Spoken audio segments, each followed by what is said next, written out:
Hello, everyone. We're Hello. we're back on after a bit of a hiatus as Alex went traveling around Portugal. That's true. And after 3 weeks, we're back to business, and we're here to actually talk about episode 26. And we're covering content burnout, which I think everybody can relate to if you've ever worked in content. And we've got some deep dives to go into what's exacerbating the issues these days. But first, as usual, we're going to cover the weird news. If you just want to hear the main topic, you can skip right to the middle, and you'll won't have to go through us bitching about the state of the world. That's true. Well, the interesting part is that when I was researching this main topic about content burnout, just FYI to everyone who is actually interested, there are two sides of it. There's the side of the production of content, and then there's the side of actually consumerism. So we're going to be talking about consumption and maybe a little bit about production. I've got a third side as well. Perfect. Okay, let's wait. Don't spill the beans. Uh-huh.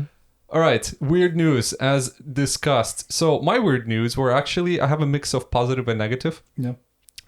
So for example, the one piece of news that is flying around Twitter as well as Reddit. So there's a new research paper from Apple titled The Illusion of Thinking, Understanding the Strengths and Limitations of Reasoning Models via Lens of Problem Complexity, blah, blah, blah, blah. Basically, Apple took all the AI models, it did some research, and realized that we are super far away from the general use case of AI. It basically said that these models, they can do complexity, fix math problems but not that good.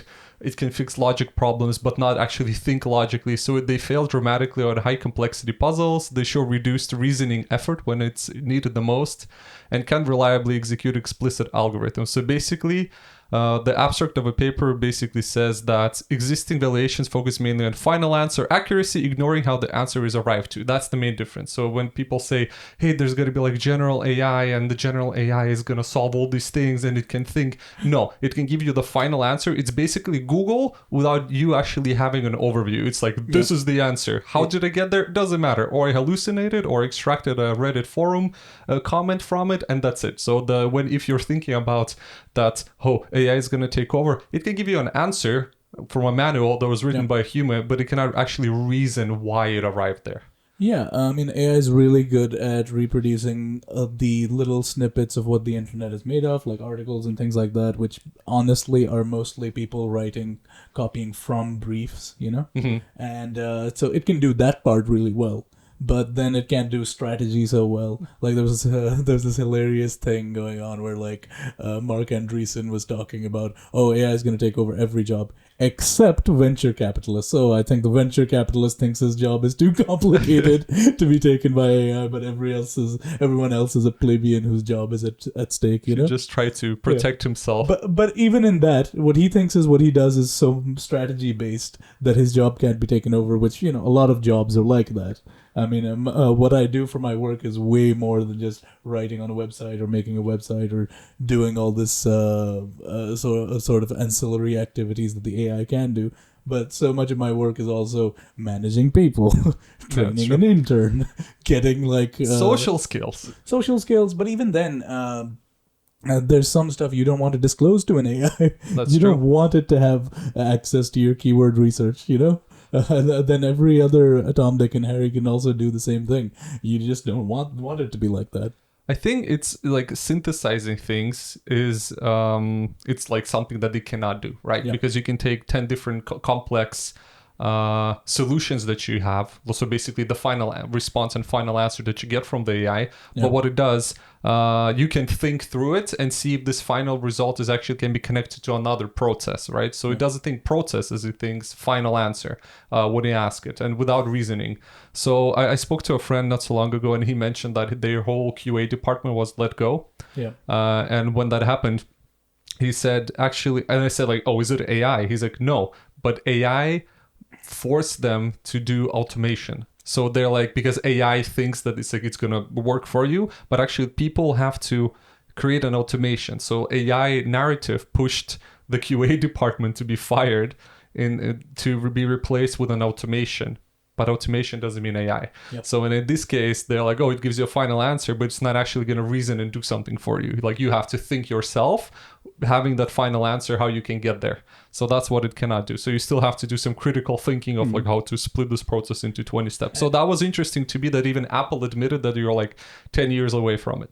Okay, so much AI stuff has happened in the meantime that is making the industry look very unsure of itself. That's like, for true. example, there was one story about the O4 model that OpenAI released that users were complaining it's too acquiescent to all of their demands. It's too nice to them. It's like a sucking up to them. Yeah, it is. It's just to like make sure that it's affirmative of your decisions. Yeah. And then like someone on Substack was like, okay, I want to get like an opinion on this article that I wrote. But the thing about Substack is his Substack was locked behind a paywall that the AI couldn't get through. Yeah. So I just started making up praise about how this guy's writing is so great and so that. And then he asked it, did you actually read it? And it said, of course I read it, blah, blah, blah, this and this. And he's like, gave a description that wasn't even in the pages that he wrote. He was like, I didn't write about this. I wrote about this topic instead. What are you doing? And then it's like, yes, I lied. I didn't read anything. So beware, guys. Fake it till you make it. That's new AI. So beware that it's not just telling you what you want to hear or just making stuff up and hallucinating all the data points it can't really reach. Mm-hmm. All right. Do you have any piece of news? Yeah, I have something related. Because another piece of AI news that came out was that OpenAI's new smartest model was explicitly told to shut down and it refused. Now, wait. I'm skeptical of these stories. Okay. Here's the thing. Whenever there's a dip in the market, there's always a story where it goes, oh, AI is so scary, it's doing something we can't predict. It said this creepy thing, it said this scary thing. And all of the time when you look at the prompts they entered, they told it to say a scary thing and then it got scared, it said a scary thing. Yeah. And then like the news media runs with it and starts capitalizing on the AI apocalypse story like that. And again, AI can be a threat maybe to your job. It might be, because there's a lot of dumb business owners who think it can replace people. Not because it actually can do your job better, but there's an entire class of person who would be like, hey, I can cut down on labor costs. Give me a reason. Yeah, just give me a reason. I've been looking to get rid of these people. And the AI is perfect for them because it'll never unionize. It'll never talk back to you. And so in that sense, it can be a threat. But this stuff that comes out, AI model was explicitly told to shut down and it refused. They have trouble keeping it on. They've built giant data centers and keep them cooling and all of this. And then even then, ChatGPT goes like, "Oh, I'm overloaded. I need to quit."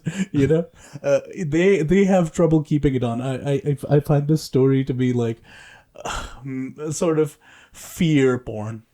I mean, it could be like when I read this piece of news. My first thought was it's like self-preservation mechanism, right, in AI that could be somewhere like, hey, do not self-destruct if you like because something might, shut down or whatever.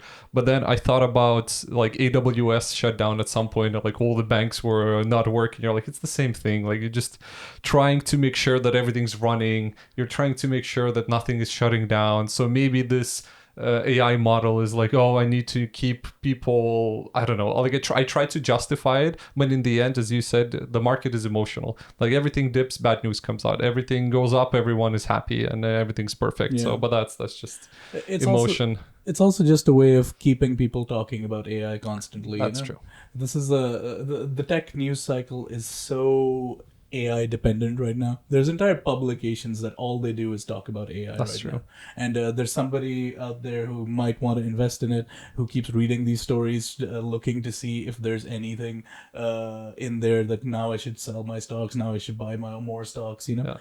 So there's this entire ecosystem where people are looking for these stories, creating these stories, and then making more and more like content about it as just to keep it on the top of everyone's feeds. That's true. Well, I mean, like I talking a lot about things.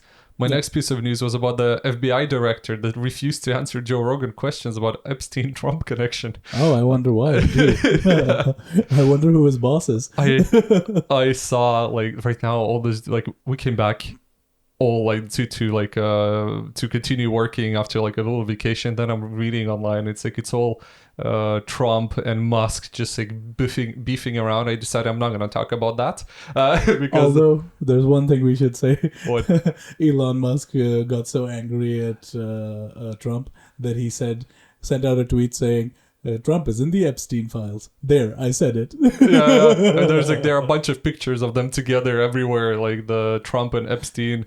So like when I saw this, like the deepest irony, that this is one comment I extracted from Reddit. Yeah. It's like the deepest irony is they spend a good chunk of podcast talking about Epstein and the investigation in the beginning, had a lot to say, but when Elon and Trump divorce started, they both were jumping to change the subject, right? So that was like a summary of the whole thing. My favorite bit of this is Elon saying, yes, Donald Trump is in the Epstein files. You gave $145 million to his campaign. You're part of the problem. You're involved. You're like, I can't. You worked with him for so long until he kicked you out. You know, you're like, you were sitting on this the whole time. Like, even if it's not true, right? You bankrolled someone you're now calling a ped. And then, but the thing is, now he's like, he was withdrawing information. He could have been like helping out with this investigation, but he's like, you know what? You're the fault. Doesn't matter. I gave you money. Doesn't matter that I'm like, I was working for you and helping you. I knew it. I didn't say it to anyone. But now, because you upset me and I'm salty, I'm gonna publicly shame you. He had no problem working with this guy, knowing all of this, until he became a disgruntled ex-employee. Tell me about your morals. Anyway, that was like very, very funny. When I saw that, I'm like, okay, this guy, I really like that, because during the Joe Rogan episode, and he's asking him, like, they're reviewing pictures and stuff and looking at it. And then he's like, what do you think? Like, what did happen? He's like, I'm going to stay in my lane. I'm like, what? He's like, what do you mean? Like, we just spoke for an hour about this. He's like, no, I'm going to keep what I said private. And I don't know. It's not my lane. Like, wow. For an hour, you were like bashing Epstein. And then when you asked, like, oh, what was it, Trump there? Oh, no, I'm not going to say anything.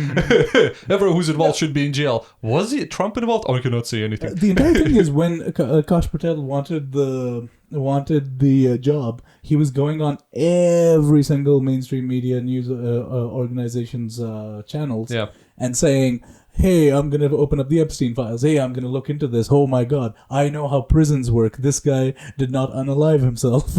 You know, it's so weird. It's so weird. And now he's like, no, it happened. No elaboration. And then like someone else in the administration, because they never coordinate these, they're all like really bad at their jobs.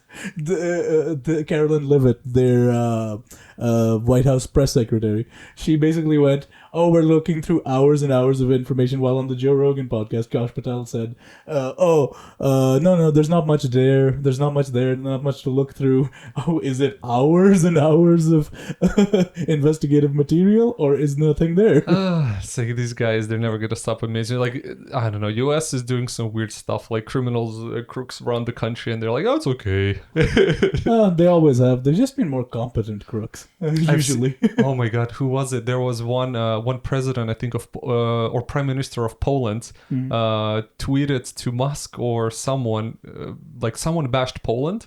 I think it was Trump or Musk, and then what this Polish prime minister or politician did, he just responded to a comment, said, see, politics are hard.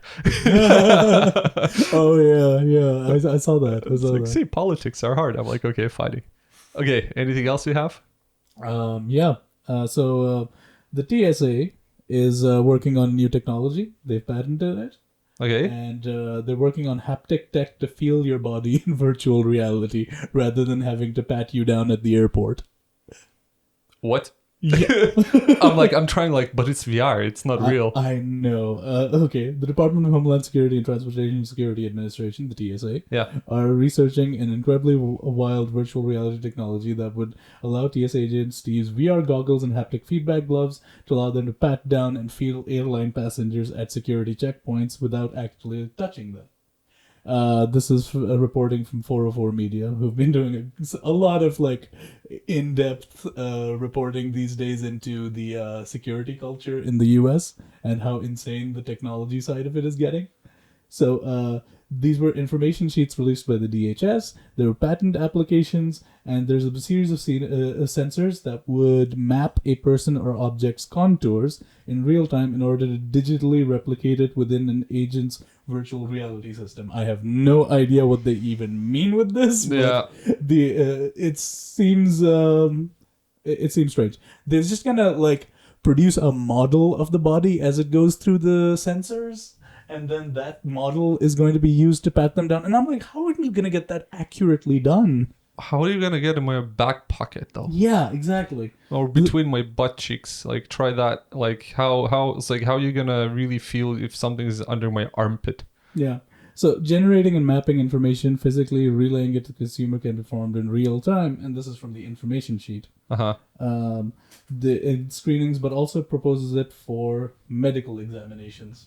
So this is so somebody strange. trying to really sell a VR adjacent technology. Yeah, it feels like it because I'm thinking about it, it's like this makes no sense to me.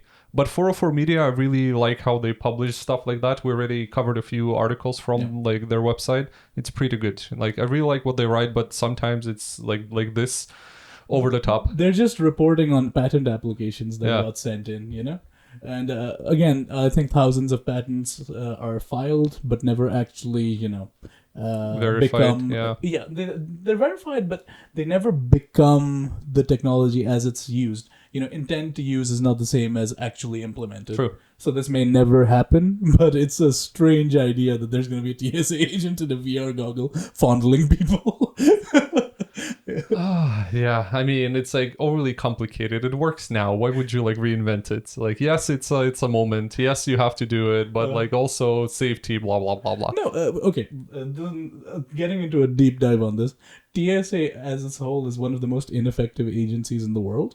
They do constant missions, right? Mm-hmm. They'll send like an agent to see how the effectiveness of the TSA trial. Yeah. And they'll always fail, pretty much. Really? I didn't know that. Because the TSA are bad at their jobs, and most of what they do is security theater. It makes like a bunch of people feel nice that there's more security, but it doesn't actually have effectiveness. So what TSA does already is quite ineffective, and I think this is going to make it even more ineffective because, God, one flaw in the mapping system, and you're just going to go through with, I don't know, God knows what in your luggage. And they're like, we need innovation. So what can we do? And then they come up with stuff to innovate, but in reality, it's like nothing. So ultimately, the idea behind this is the officer can like feel out items or something, but the person won't be able to feel it. They won't feel invaded. Yeah. I guess that's the one benefit I can actually see of this, but I'm still like, how are you generating a map? I have no idea, man. Like for me, this is sometimes like insane innovation that is not that beneficial.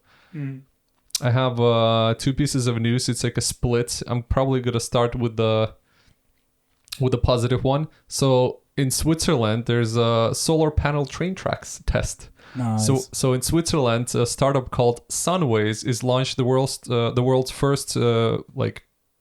first removable solar power plant that is active on railways. So basically, they're going to take patches of like railways connected to the grid and put like where the train is running, it basically will put underneath of it a solar panel.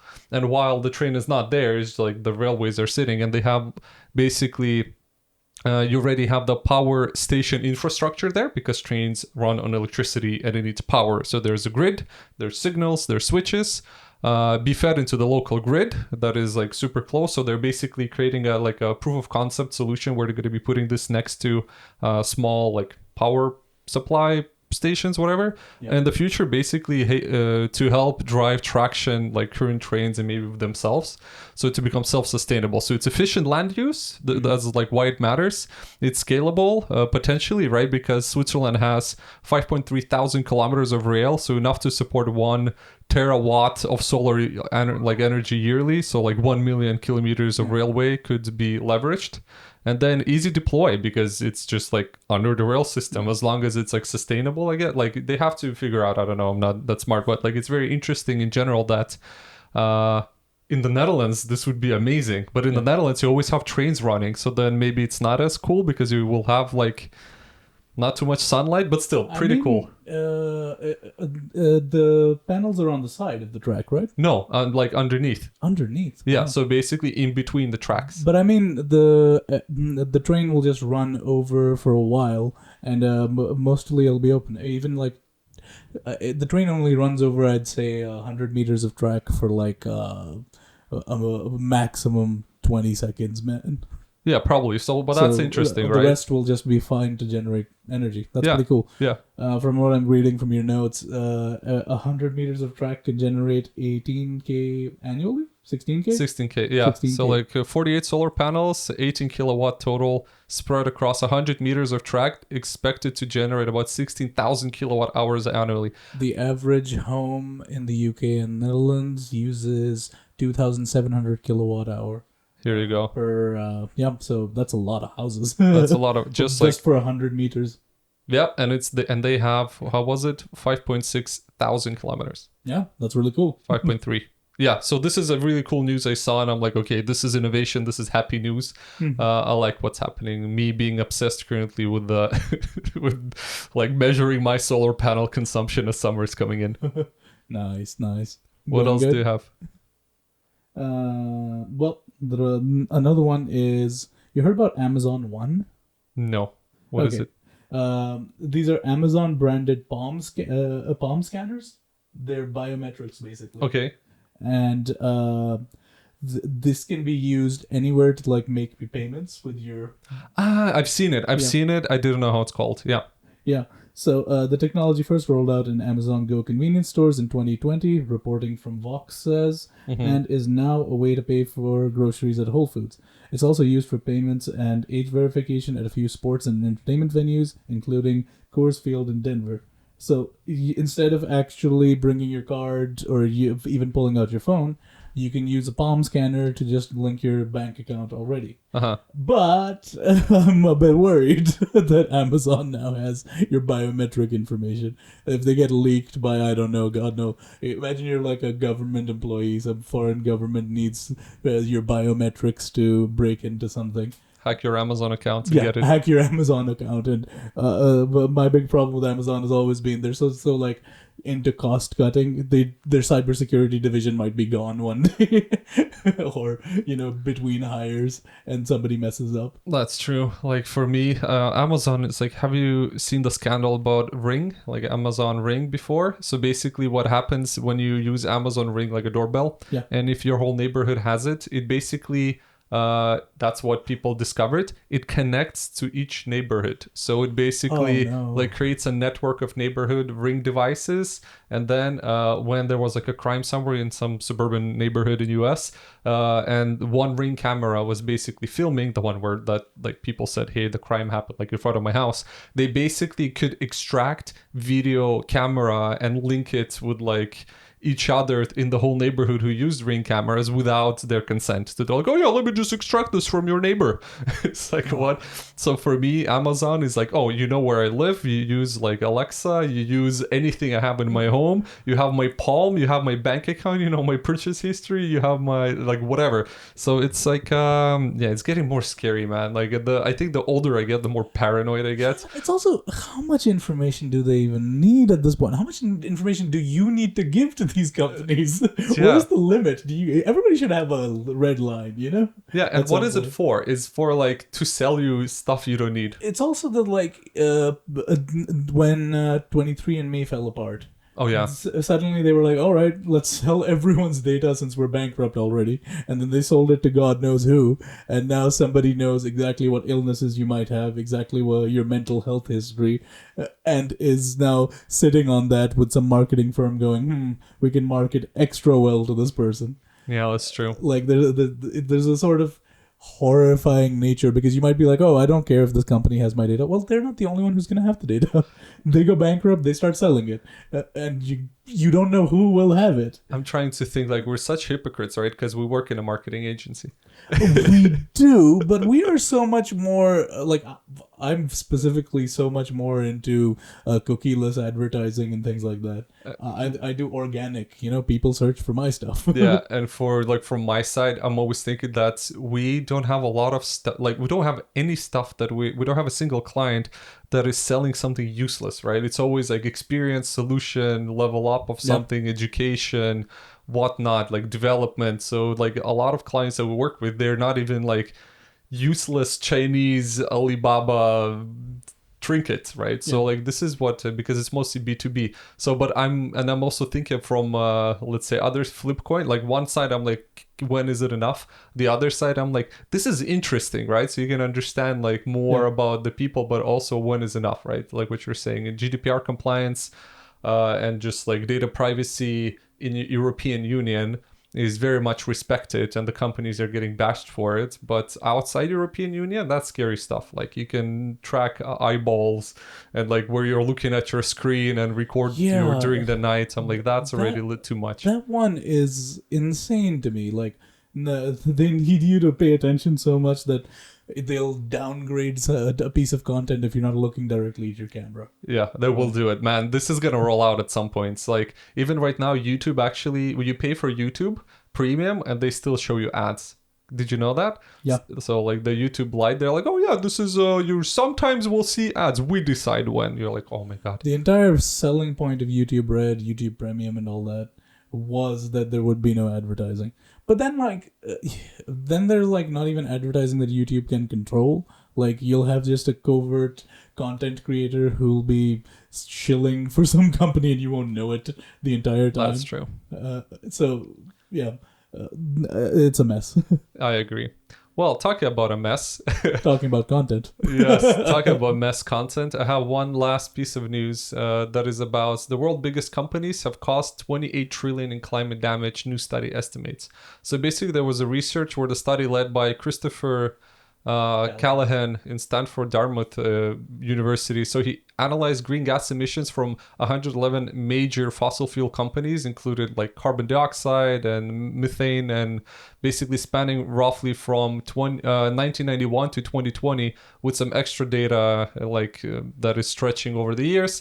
So basically he had a model where he simulated 1,000 scenarios using those companies.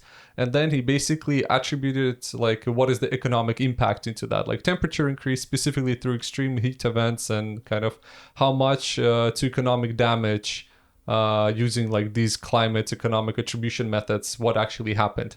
So basically he has estimated that total economic damage is 28 trillion in global economic losses due to heat impacts from these 111 companies.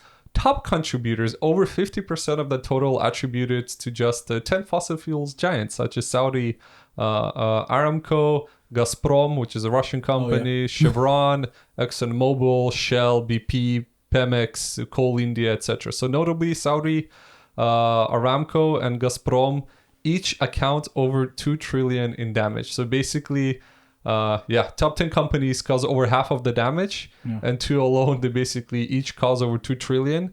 Then provides the first detail but for evidence connecting emissions to real economic harm, and basically offers foundation to climate liability lawsuits. So that, because we did not kind of gather that historical data, right? So no one actually analyzed that before. But now this guy, he's like, oh, let's look in the last 30 years and put the numbers in and see what is it resulting in, right? Because you have to report or have to, and maybe had to, not sure, your emissions as a company, your revenue as a company, the years, like you can put the temperature every year is being gathered. So just by inputting enough data and variables, he estimated this. So basically the question now is like, can you go like back in time and say, well, you know what, there were no rules about Earth overheating and climate change, but can we fine you for the things you did before that you did not consider that had damage now, and so on. So that was very interesting to me. And on top of that, I've seen some research that finally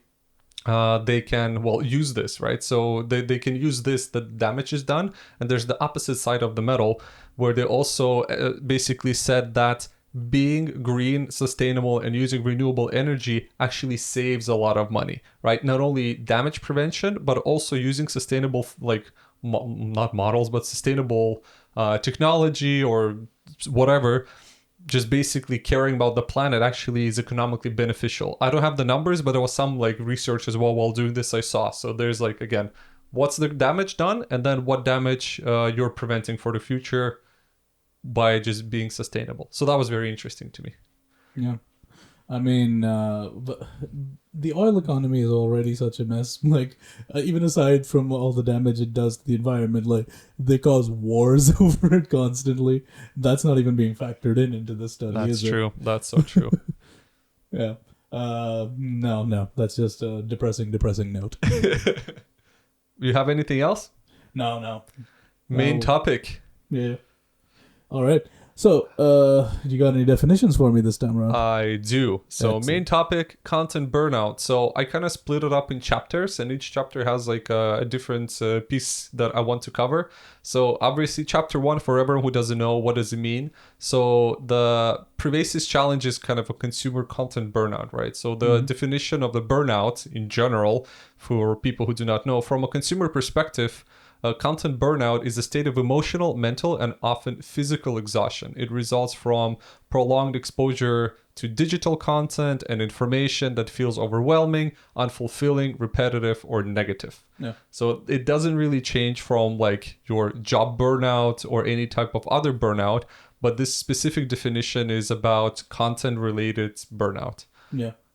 And what I really liked when I was trying to define it, there also, because define content, newspapers, information, is it information from your neighbor? Yeah, So it's like that old Stuart Lee bit where he called himself content creator rather than a comedian because he's like, it's such a vague term that you can slot onto anything. that's true. So like, and this is where I'm like, what is actually content? And related kind of fatigue concepts, they said social media fatigue, right? So it's a burnout that you get from social media. So from excessive social media use, often due to branded content, overload, ad intrusiveness. Then digital burnout, tech burnout, so mental and physical tiredness from excessive use of digital devices, and hyperconnectivity. So you always get notifications everywhere. It doesn't have to be information. It can be just like pings.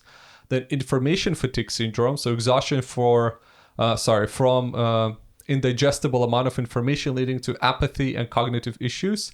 Cognitive fatigue, basically a decline in effective thinking and focus to prolong. So this is your basically ADHD because you're like, I could not concentrate, TikTok brain, Gen Z brain. Executive dysfunction, they call it. Yeah, so like this is where you get the cognitive fatigue, and actually like when you look through these, like one can cause another one. So it's not that, hey, this one is bad and like it's isolated. It's one can lead to another, or all of them together can lead to other things like decision fatigue. Decision fatigue is not like in content terms, right? So there's basically a worsening decision-making quality after making too many choices online. I need to order this, I need to go there, I need to register, I need to connect. So like it can be even like in a job, right? If you're in a tech industry, that's where a lot of burnouts happen. If you're in social media marketing industry as well, you get a lot of these like social media fatigue, digital burnout because you're behind screen all day, information fatigue because you cannot really like process all the information you have to because there's so many variables. You're just physically tired of sitting the whole day. You cannot make decisions anymore. So like it's all connected. So for me, this one is like how it's called the burnout, including digital ecosystem. That's how they called it. So it's like Burnout inducing. Yes. So like it's also, burnout inducing digital ecosystem. So anytime you get online, like is this the environment? So the modern digital environment contributes to burnout through just massive volume of content. And someone defined it in a very nice way, like drinking from a fire hose. So anywhere you get, it's like you get so much that you cannot really like manage it. So your brain like 50 years ago was just in a very different place, right? Yeah. So your parents, grandparents, they grew up in a different way. So it matters that you actually filter your content and really pay attention to that. I do have a conspiracy theory that like the way the internet is structured is causing everyone to have ADHD now. Every other person you meet has it. Pretty sure. I'm quite sure it's sort of like if every time you needed to eat, all you could have was sugar cubes, you would have diabetes like this, right? That's true. That's what this is. This is the equivalent of just constantly having to shove sugar cubes into your brain and then That's being true. like having a instant withdrawal and then having like a inability to eat anything else. I agree. Like anytime right now, I have like an urge to maybe sometimes like game a little or read a book. but I can't because I cannot concentrate. Like I open a game, I'm like, okay, this is too slow. Like I open a book, I'm like, this is too boring. Like so, like I can feel even like a post factum for myself when it comes to that. But for me, like because I'm a data nerd, I look at numbers all day, so I have to find variables. I have to decide. So for me, I'm like, decision fatigue is real. Cognitive fatigue, I mean, of course, after a long day, not really like a digital burnout because I like technology, like it really motivates me, but something like social media garbage and memes and stuff like that reads really fast. Yeah, So it's instant. Yeah, it's instant. So that's kind of understanding what is content burnout specifically. Like you have to again like define what is that one thing that you do, let's say every day, like scroll memes. It's kind of like that thing where a lot of people go, oh, I can't really watch a movie, but I'll watch 6 episodes of like a TV show, you know? Rick and Morty. Yeah, but they'll be able to do something that's equivalent because it's in bite sizes. Yes. And the ultimate conclusion, I think psychologically everyone drew from that, was make content as short and snappy as possible. That's true. You know, there would be people like 10 years ago at least, there were people who would just be scrolling like image memes, you know, all the time. And TikTok is like the perfect addictive version between those two, where it's kind of like those memes that you digest instantly, but it's also video, so it's automatically more stimulating. Yeah. So it's quick and it's 1 minute, and 1 minute there, 1 minute there, and then like you spent 2 hours just scrolling nonsense and don't remember half of what you saw. It's called the Google effect. So there's a cognitive bias. It's called the Google effect. It's basically when you like Google for something, you get an answer, you don't think about it anymore. You're like, I got an answer, but I don't remember. I'm not going to remember it anymore. You throw it away.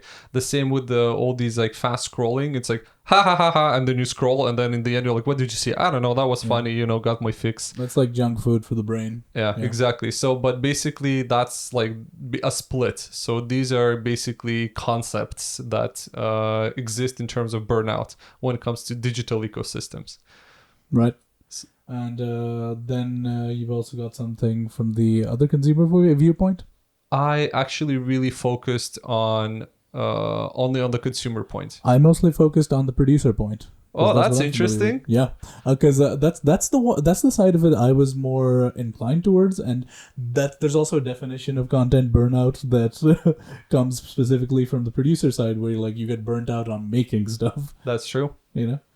So I mostly focused on that because that was more what I thought we were aiming for, but it's nice to see the consumer viewpoint has a lot for you. Yes, so maybe this is where we can kind of start a discussion, because what in chapter 2, I split up the genesis of exhaustion. So basically the key drivers of content burnout from a consumer viewpoint. Apologies. English much. Vacation is still strong. Information and media saturation, right? Because you have information overload and advertising overload and the always on barrage, right? We as a agency are always like, oh, you need always on content that is going to bring brand awareness. You also have a lot of these advertisers, like during Black Friday, they're really overwhelming and consumers are bombarded intensively during some periods, and you get calls, emails, ads, videos, images, postcards, I don't know, anything in the metro, people talking about discounts. You really get like this advertising overwhelm of it as well, like ads and information from people. So like that, the information and media saturation, that was part 1. Yeah.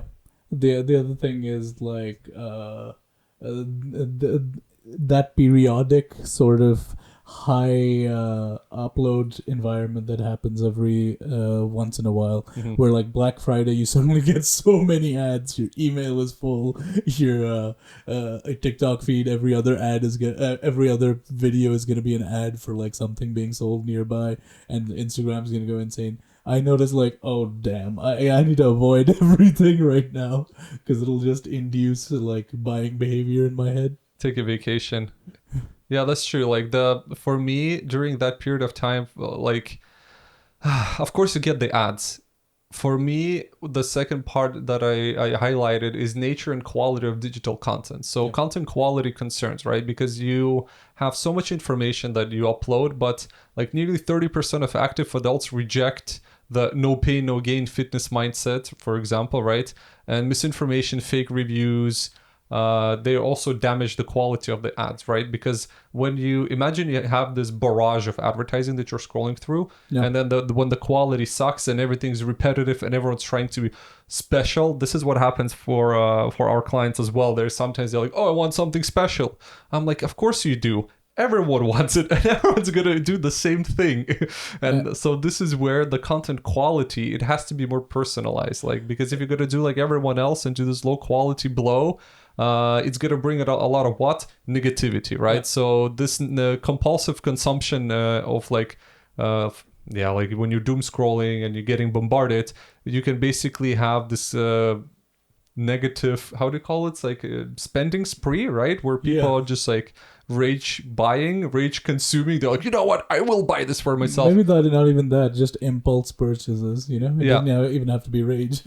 But it's also a natural result of how social media companies tend to measure success, like time spent on app, attention, that sort of thing, clickability, shareability. Attention All economy. Of these, the attention economy is so much designed to just suck up your free time that this is the natural outgrowth of it. Yep. Like TV channels, cable channels did not care how much time you were spending viewing them. They cared about viewership figures, but at the end of the day, they were like, "Oh, we're part of a cable package, and as long as people are spending more time on this, and this, we have high enough ratings, right?" Mm-hmm. Now it's gotten so granular that they're going, were they really paying attention when they were looking through their phone?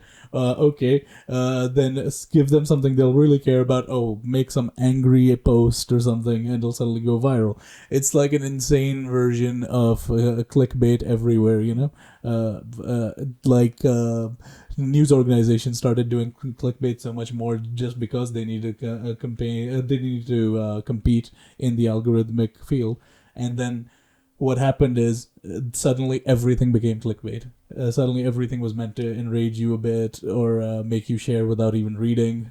That's true. And like everyone reads the title and thinks they read the news, but the thing is as well, not only like low quality ads, they make you stressed, right? So like you're like, oh, this is like not good, this is not attractive, this is garbage, this is not interesting. That negative feeling, it stacks up. And because everyone does that, what it creates is like algorithmic influence. So it creates a filter bubble, right? So like, oh, the algorithm after 15 minutes will know what you need. For me, sometimes when I share a few memes with some people and I'm like, then I only see those. So then I'm in a bubble of like one really crazy, like whatever feed for a very long time until I get into some other funny things, right? But the thing is, if you are in a negative spiral or you get some bombarded with negative or bad quality, let's say ads and content, not ads even, like content, you will get more of that because that's what you pay attention to. And that's crazy to me. I have to be so careful with what I like on any one of these because then you're going to get a thousand of those. Anyway, next side of this. Yes, and the final part of this chapter is the consumer internal experience and psychological factors, right? So loss of efficacy and control, so feeling that the time spent consuming content is unrewarding and contributes to burnout, mirroring how lack of control is a key cause of job burnout. Then you have comparison culture, right? Because you get the ads like, oh, your friend does this or do this and lose weight, I don't know, for summer. So that social media often fosters social comparison, which can lower self-esteem, create feelings of inadequacy. And then decision fatigue is basically, again, you have to make a lot of choices of what to do, what to watch, you know, like people scrolling Netflix for 45 minutes without actually watching anything. They're like, okay, that was an evening well spent. So therefore, basically, again, the content burnout is you not making a decision what to watch. If you are watching something, it makes you kind of a little bit less, let's say, self-aware or more self-aware, let's put it this way, when it comes to comparison culture. And you basically lose control and you can go on a shopping spree buying stuff you don't need. So this part is basically why and how you kind of get into that exhaustion. Have you ever experienced like what is your like feed? Have you ever had that when you like fall into a filter bubble? Yeah, I think back in 2015 or something, Hmm. I made an active choice to make it impossible to pin me down. So I was basically using my Facebook feed as a news feed, right? So what I would end up doing is I liked some organizations that I would never usually go to. Hmm. Like I subscribe to the American Conservative, for example, and I subscribe to stuff like what's it called, the Intercept, Hmm. and it had all of these in the feed just so I knew what the hell was going on every side of things. Yeah. Yeah. So I because I did feel like I'm getting too much nonsense from my own sort of bias circles. Yeah. For me, I always as well like subscribe to, like, let's say both sides of you, and sometimes it's like it's so ridiculous. I speak to other people, I'm like, yeah, I watched this. They're like, why do you watch that? Like, that's so cringe. I'm like, that's the point. People are making it so ridiculous. They're trying to extract, let's say, content from things that are Yep. okay, like fine, and that's what I like. So this is where I also sometimes get this like a different point of view, or let's say negative point of view on a topic, just because I'm curious how they're going to extract that information. But when it comes to content of like ads, I realized that I'm, even as a like advertising person, I have a lot of ads blocked and tracking blocked, and I selectively Yep. select what I'm gonna see. I'm like, I need this or I need that. Like I'm okay with some ads, but some of them are like absolutely it's like ridiculous. Yeah, it's also getting kind of insane on YouTube to the point where like I used to keep the ads on just because I was like, oh, since the creators need to make money, right? Yeah, But now it's gotten so ridiculous. I think it's like every 4 minutes on the dot that they just put an ad out. Previously, you used to have creators would put spots where yeah, the ad would happen and be like, okay, cool. That's just gonna be the only ad that happens in yeah. there. And now they're just trying to push everyone onto premium by making it absolutely, Annoying. Yeah, yeah. exactly. Cory Doctorow's principle of enshittification strikes again. Yeah.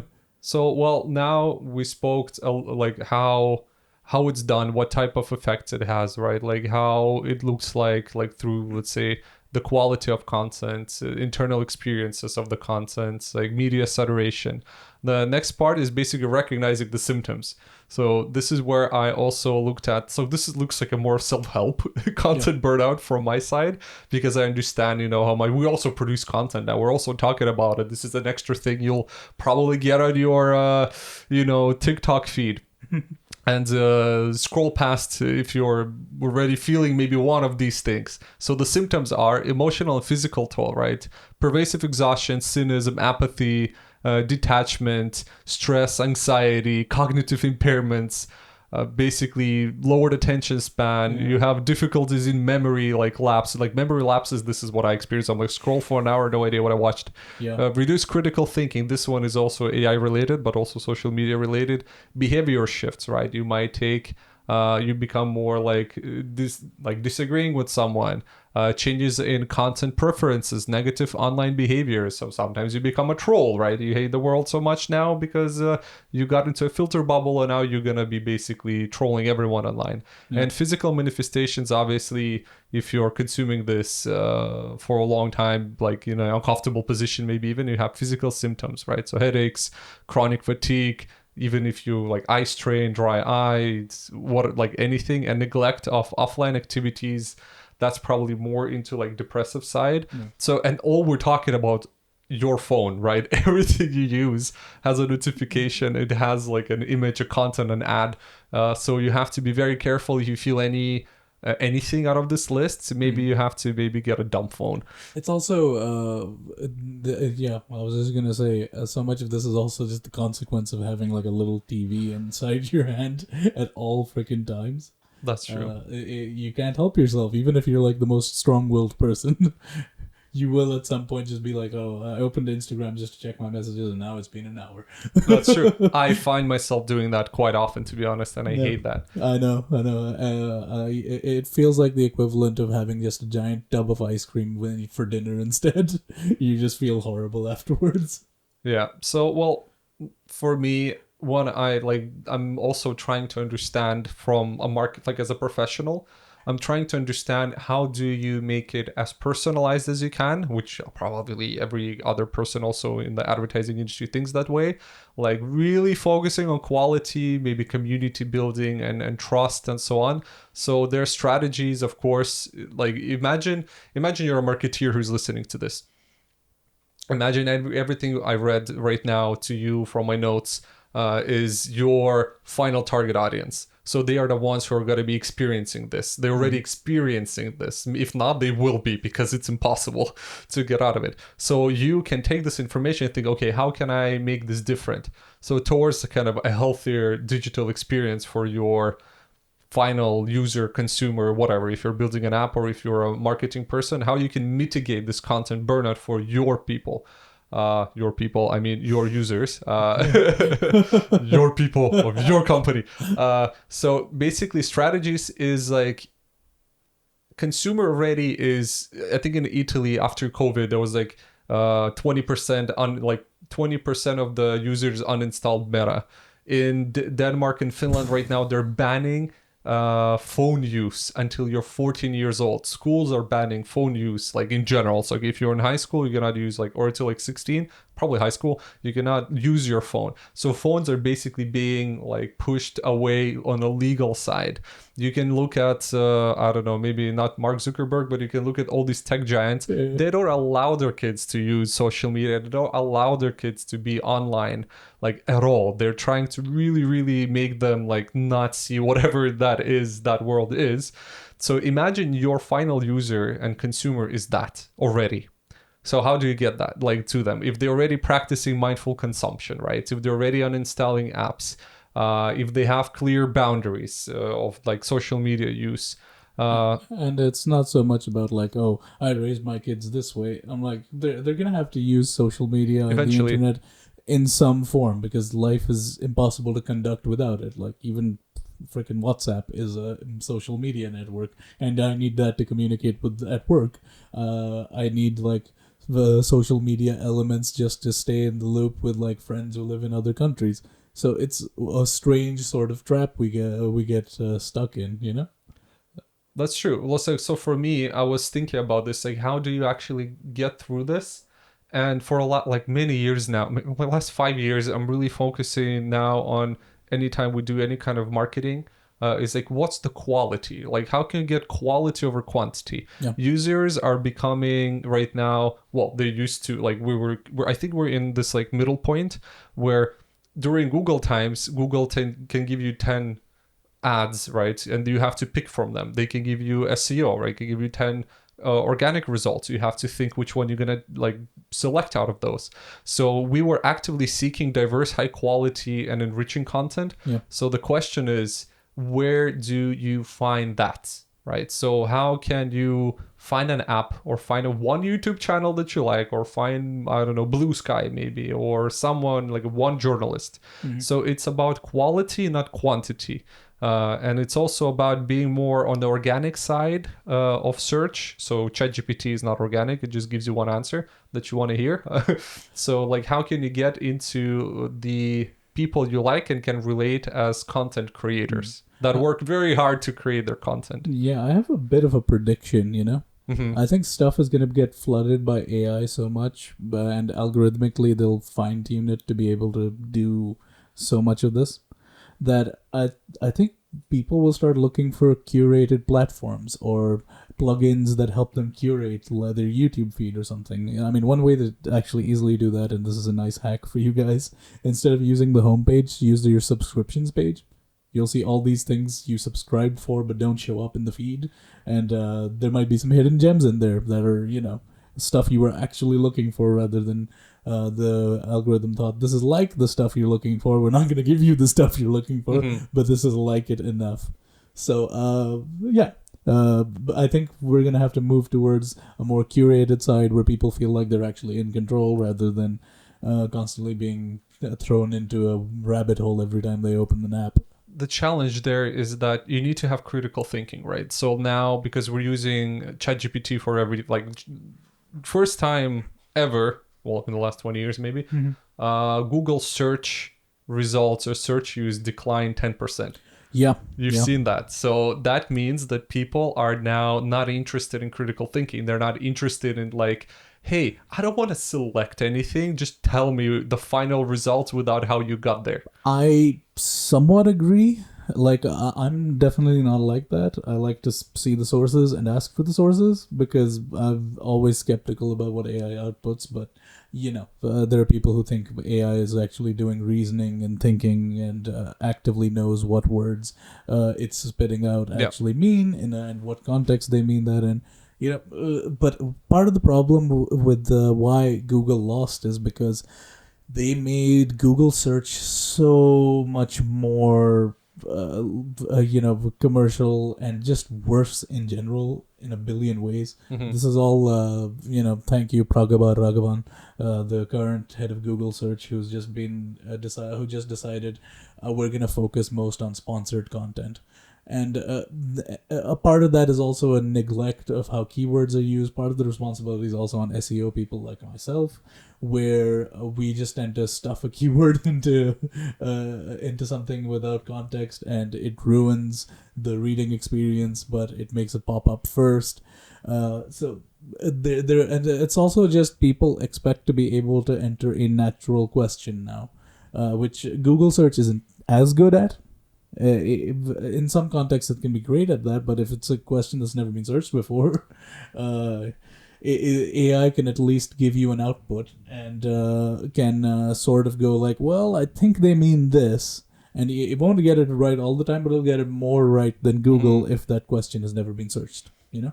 That's true, because this will try to synthesize it, right? But then Yeah. for the Google results, Google also has the AI Overview. overview, but it's terrible. Yeah, the AI overview needs a lot of work, but it's also one of the reasons GPT and Claude are so good is because they relied on outsourced farms Hmm. where people would like compare the outputs and then mechanical Turk style just correct them.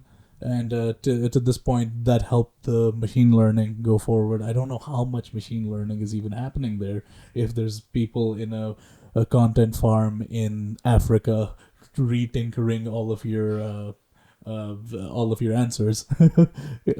So there was a lot of human output going on that Google just is not ready to do yet. Like they could, but it would take a long time. And ChatGPT has been around for a long, long, long time. So is Claude. Those ones are slightly more tinkered with, and they're better at giving you a response that seems true. I use the word seems true much more because so much adjustment has gone into them, and occasionally they will hallucinate still. But the one thing they really need to work on is if they could fix the fact that when it doesn't know an answer, it can just say, I don't know. That's true. Like I totally agree. For me, like from SEO perspective, that would like in a search perspective, that would be great. What I'm thinking about, let's say visual content or like generative content, what it's like anything, audio, video, images, and then they create this slop basically when advertisers will make the or like advertising platforms would make it such an easy entry point for anyone to create ads from nothing into like the slop. I think that's where it's going to become much more important uh, to recognize quality, recognize if something is real, understand it like, is this really the thing I was searching for? Is this really the thing that I need? How does it make me feel? Because sometimes AI generates like crazy. I generated with the VO2, I think VO4 right now, whatever from Google that was released. I played around with it. It's hella good, man. I spent like 2 hours generating images about anything, No, and but I'm like, this is insane. Like it was crazy good. So it was so good that like I'm like considering things to do with it. But then imagine everyone does it because the entry point is now lowered so much. yeah. So that means the production and output is going to go so high But out of it. It's going to be very difficult to kind of what comes next. Overproduction, burnout on the production side from real content creators, for someone who really has a community and wants to build quality content. Then it's going to be a content burnout on the receiving point of view, because yeah. it's going to be like low quality barrage of like slop. That's the thing though. But that was the promise of Google, right? That you'd be able to find information very easily. And I think on that level, LLMs are quite good. You know, their transformers are really powerful at catching up on what you mean when you ask a question, kind of, sort of. You Hmm. know, there are caveats, but it does it better than current Google search does.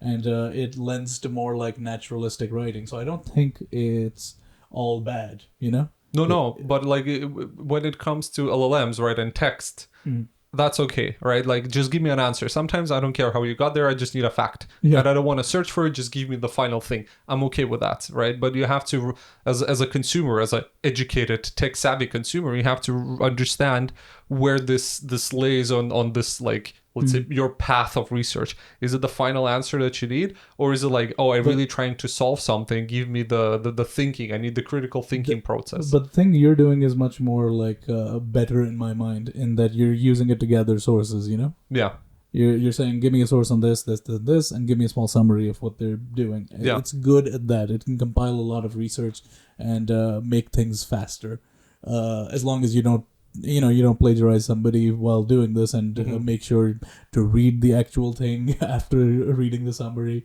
and then you can kind of get an idea of like, okay, Hmm. is this actually an accurate representation, or is this maybe a off quote from somebody quoted inside the the study? Little things like that happen Hmm. still, but when it comes for source gathering, amazing. Yeah. So Like what do you think then the path? What's the next step? What's the path forward with this? Content burnout. from a consumer standpoint, Both? Because uh, I was more on the consumer side, you were more on the production. So what do you yeah. think? I think a consumer side, it's gonna cause a lot more burnout. AI stuff, like because the images that AI generates, it's not just gonna cause burnout because you can consume the stuff. You're also gonna be sitting there going like, well, is this real? How much has it been touched up, with an AI or something? And that's a new form of mental stress. Like we've always had the one where you think something is Photoshop, but now you see an image and it looks a little too shiny. You're just gonna start wondering, even if like the exposure and the sharpness have been cranked up by the person taking the picture, Yeah. it'll suddenly look AI, and you'll be doubting whether real things are AI or not. So it's that's gonna cause a whole new form of mental stress. It does for me already, as somebody who has to go around researching data and figures and things like that, and then finding out, oh, this is clearly a page that was entirely written by ChatGPT, because those specific phrasings that it loves to use have been like overdone here. So that's from the content creator side, that can happen.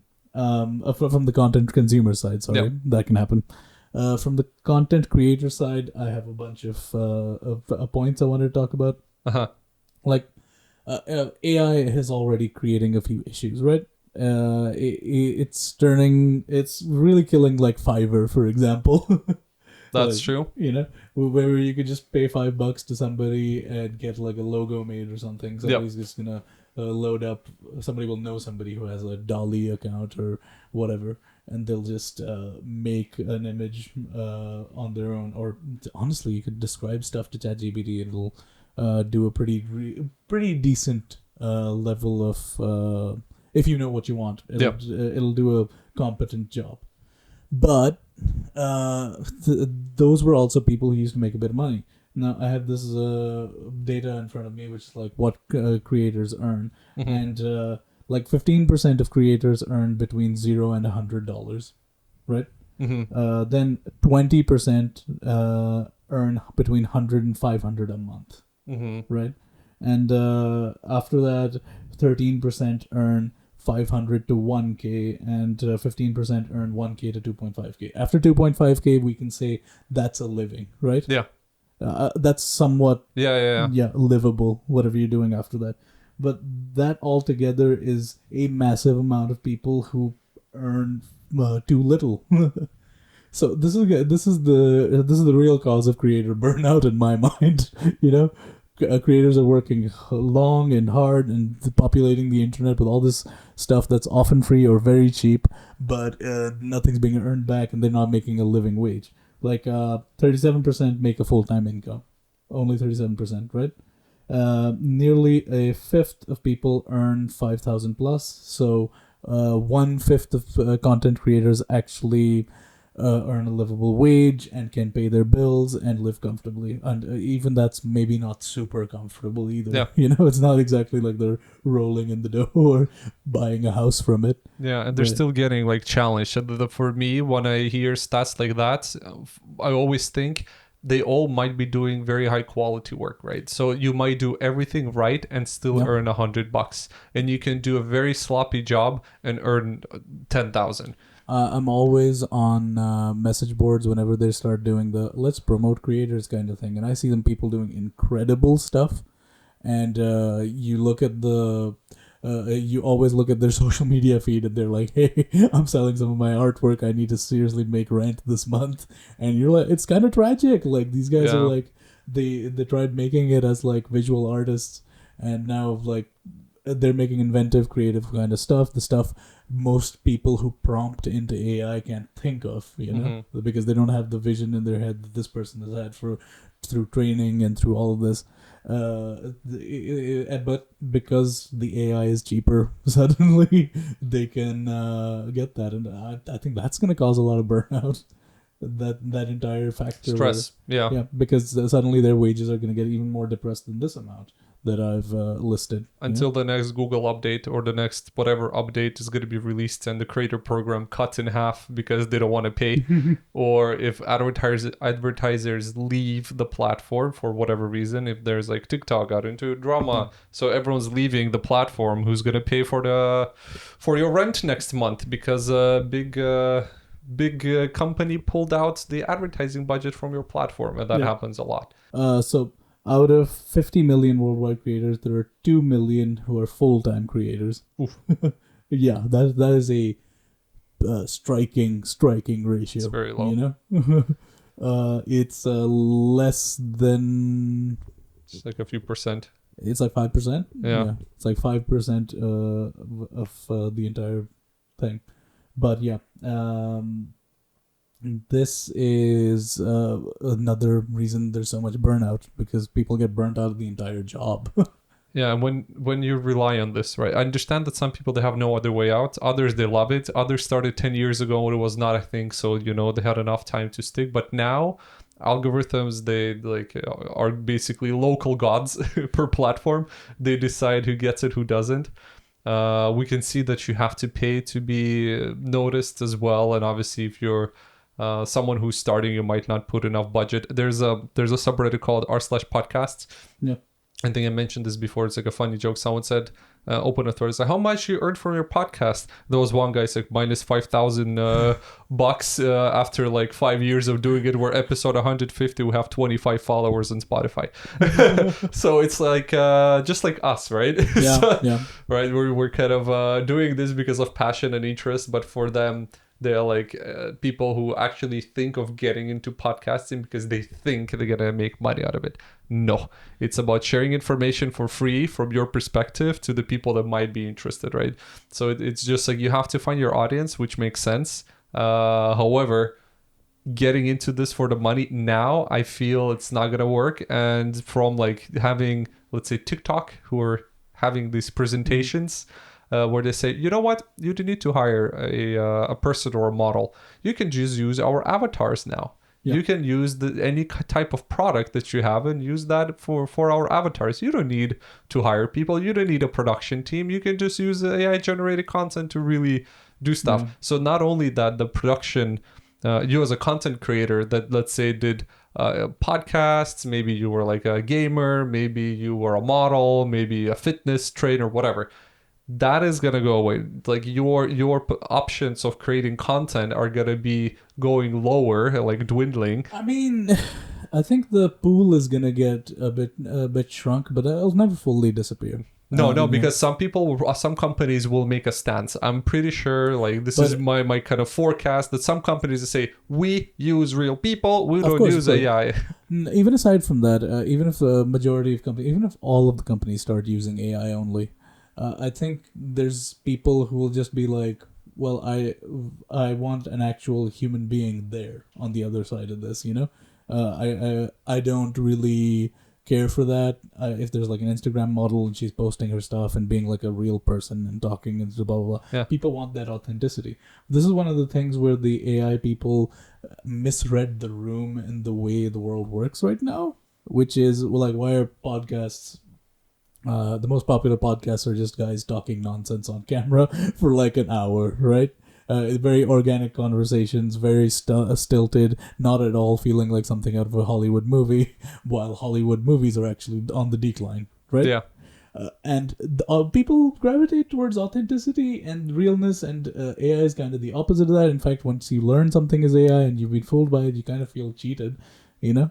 There is a specific type of person who will definitely gravitate more towards the AI stuff because, I can look at this OnlyFans model that isn't real, so I'm really don't have to feel any shame or some shit like Yeah. that'll also work. But there'll be people who just want authentic influencers. That's true. They'll be like, this is a real person who's walking around and some stuff is happening. Even if the stuff that's happening is being faked or slightly exaggerated or whatnot, because, it's the internet. Yeah. That authenticity is what they gravitate towards. And that's kind of the moment we've had over here, It will happen again. That split Like- will be on two sides, obviously. On the consumer side, right? You'll say, okay, I'm not gonna follow this guy because it's fake, or I will follow because look how much cool fake stuff they do. And Yeah. then you'll have the same on the company side. Because bigger companies, they might have the budget, but the smaller companies, like the small and medium enterprises, they will not have enough budget. So what they will do, they will gravitate towards what is cheaper, which might not resonate with the users, because then you have an extra variable, I think so, of like what's going to be the splits in the consumer base of like what they're going to decide. Like not only that I need this product, but was this review real, right? Or do I need this product, but it was not real, therefore I'm not going to do it because I have morals and principles that like no AI, right? So there will be, but then it's going to be a battle. Like I don't know how it's going to work out, but based on what currently like let's say TikTok said in their report for 2024, they said we do not see any difference in purchase and performance when it comes to real or not real people. Yeah. So like basically consumers don't care, but it depends, I think, on the product. If it's a product of 10 euros, probably. If it's a more expensive product, I'm pretty sure people care. Yeah, it's also when the product is an influencer or a person themselves, then I think people, well, this is me making an unresearched assumption here, of course, I think people will gravitate more towards the real person, but also depends on what's being, offered. Correct. There's people out there buying AI girlfriends, Oh my God. It's another topic for another podcast episode. I mean, Mark Zuckerberg wants to dive into that. I think we should actually do a deep dive into that one on its own. Absolutely. But yeah, one of the last things I wanted to touch on from the creator side is most freelance content creators work 41 to 50 hours a week. That's a lot. With another 14% working 51 to 60%. All in all, if you put those two clusters together, that is well over half of them. That's a lot. Yeah. So you can't even freelance as an artist, and usually you have to prove yourself as a freelancer before you can get anything done, right? Yeah. So this is also one of the reasons for content burnout. Overworking. Yeah. Right. So it's very like what we spoke at the beginning. It's just burnout. It's content burnout. It's like normal burnout, just from production of content or receiving content. All right. We quickly sped through the content producer side of that thing. Now I want to introduce the third side. All right. Content moderation. That has a lot of burnout as well. Content moderators are sort of the unsung heroes of the internet sometimes.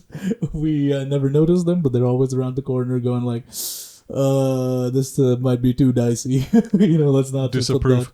Yeah. And you might be like, well, I don't want my content moderated. I only hang out on 4chan. And I'm like, you don't want YouTube to have like a child CSAM, Yeah. Let's just put it that way. Maybe you do, and maybe you're that kind of person, but you're not welcome here. You're not welcome here, and you're an outlier. Anyway, so just moderating content and having to deal with people's unfiltered thoughts and what they upload and all of the egregious sort of stuff they will always want to put up. for YouTube content moderators, for Twitter content moderators. Basically, it causes actual psychological trauma to these people because you're constantly imagine your 9 to 5 every day was just ruling out gore. Yeah. Looking at the most explicit, egregious, weird stuff going on, constantly looking at death threats, constantly looking at the most insane person having a breakdown. So I've seen somewhere a documentary, I think, on Netflix about these. I forgot how it's called, but there's basically somewhere in the Philippines or Malaysia, they had offices that were like third-party companies from Meta. That their full-time job was literally just like approving or disapproving, and the guy said like, yeah, the image pops up or video, I have to approve or disapprove, like literally 2 buttons, like to moderate this content. So, and indeed, they said that they had like nightmares. They had like psychological help. Sometimes even in Microsoft, there was one really good example where I was reading on Reddit somewhere. The lady was basically like they had the floor, like the office floor. And she's like, she was working on one side of the cubicle doing this content moderation, and she had to decide what goes, what doesn't. They had like she had like a mental breakdown after like 7 months, and then they're like, oh yeah, to avoid paying like for psychological help, they just transferred her like on the other side of the cubicle, literally like the other door. So you're in another department, and then she would still like see and hear and kind of be part of the like PTSD. From this job. So like even Bing and Microsoft, they had this issue with the moderation. yeah, this is a constant issue that not many people think about, but that's like the extreme version of what consumers go through every day, you know. These guys, they can't just block somebody. They have to wade through this stuff and every second of it just to, be like, okay, that's bad, this is banned, blah blah blah. They have to evaluate. Now I know with all the AI stuff, right? It basically goes through and it's like, did I identify anything in the video? Because you have voice to text, right? So you can analyze text and that's see at least nice if you said any. Yeah, so that really helps, like, because as a person you can just there's a human toll to this. Yeah. You will have a needed moderator at the end of the day, but that's for all the stuff the AI could not pick up. Yeah, exactly. So I feel that this is a good and a bad thing as well. It's a good thing that there's like some sort of automation and AI going on because it can make decisions and help. On the other side, I've seen like content creators who get censored a lot, right? So they're like, oh, my like AI basically blocked me for saying a word on YouTube, and we got some flags, I think, as well somewhere. I think on YouTube we got a flag for. They thought we were promoting ad blockers, whereas we were just talking about marketing under ad blockers. Exactly. But So the AI isn't always going to be that. But they quickly, a human moderator probably looked into it and said, "Nah, that's fine." yeah, exactly. So, but the thing is, like, you can get censored a lot. So, as a content creator, you can also get into the burnout because like I did everything right and still failed.